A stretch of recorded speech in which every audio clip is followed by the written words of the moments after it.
Alam ko as early as now, marami na sa inyo nag-iisip kung ano ang magandang dessert na ihain or ipangregalo this coming holiday season.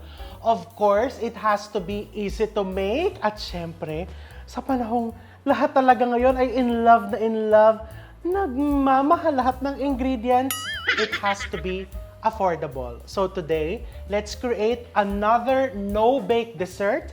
This is ube decadence.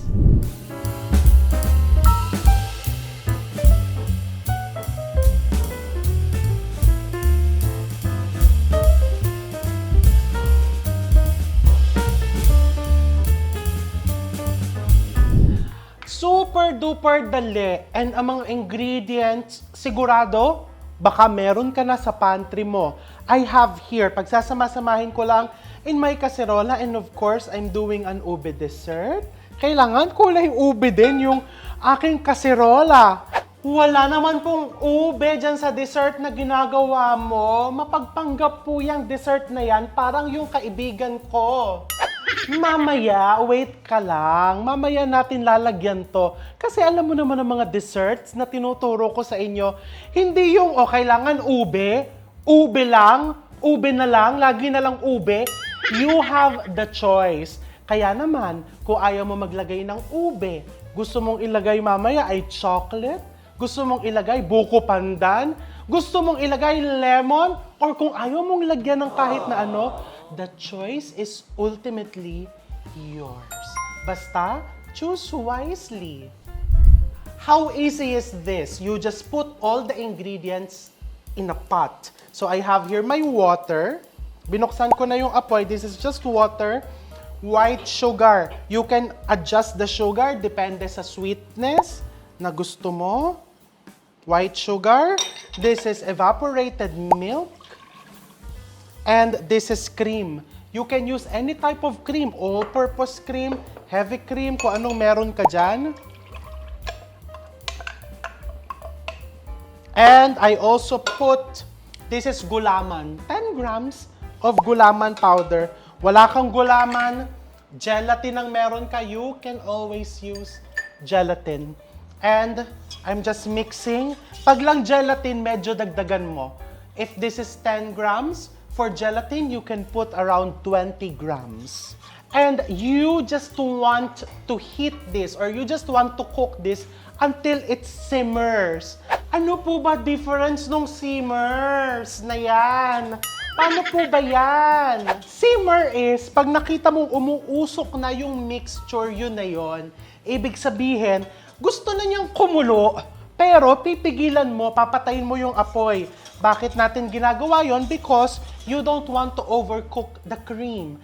Because if the cream is overcooked, it's going to curdle. Ibig sabihin, hindi na magiging smooth. O, bakit ako yumuyukong ganyan? Tinitignan ko kung umuusok na. Ayan. So, kung mapapansin mo, umuusok na siya. Hindi lang masyadong kita. Kasi medyo malaki yung kaserolang napili ko. And sasalain ko yan. Papatayin ko na po yung apoy. Okay, pinatay ko yung apoy. Ilagay mo yung strainer dyan. And salain mo lang. O, ayan, nakikita mo, di ba? Umuusok-usok. Okay. And then, dito kailangan bilis-bilisan mo kilos. Kasi baka mag-set yung gulaman mo. I have here ramekins. You can also use microwavable containers. Kung gusto mong itinda ng pang take-out ito, pang giveaway, dun mo ilagay. Pero kasi ako, may pa-party po ako mamaya. So, ilalagay ko siya dito sa ganitong ramekins. Look. And then, ilalagay lang natin sa ref. Diba? Isn't it bongga? Isn't it very easy? Isn't it very accessible, affordable?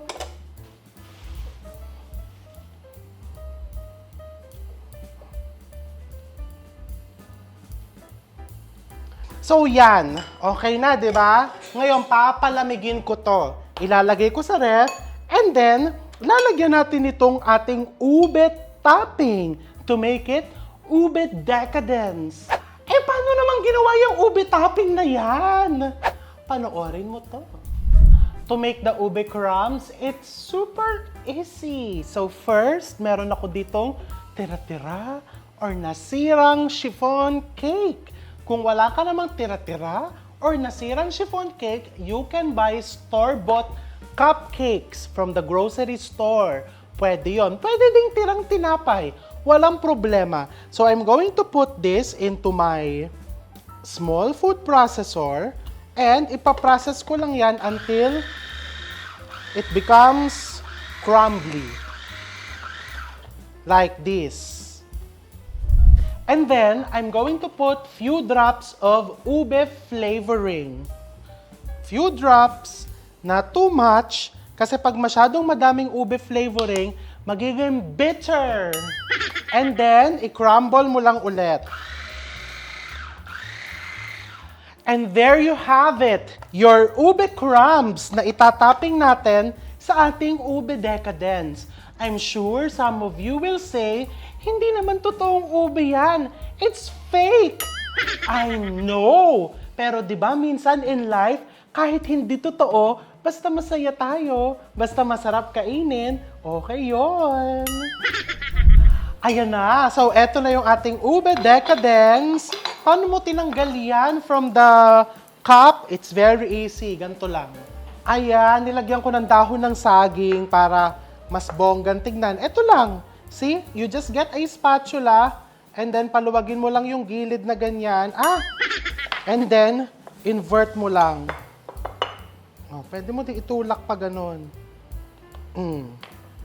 Diba? Oh. And then, you just put your ube crumbs.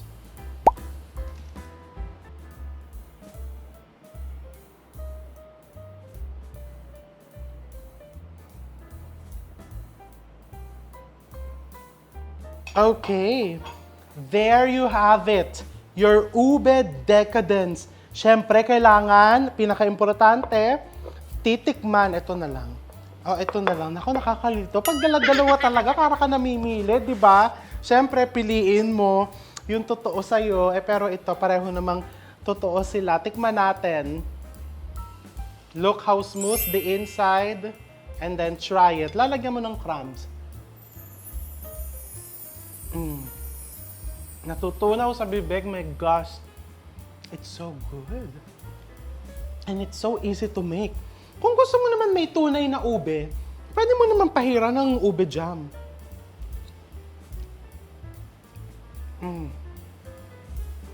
What are you waiting for? Kahit hindi pa holiday season, gumawa ka na because it's super duper good. I'll see you soon.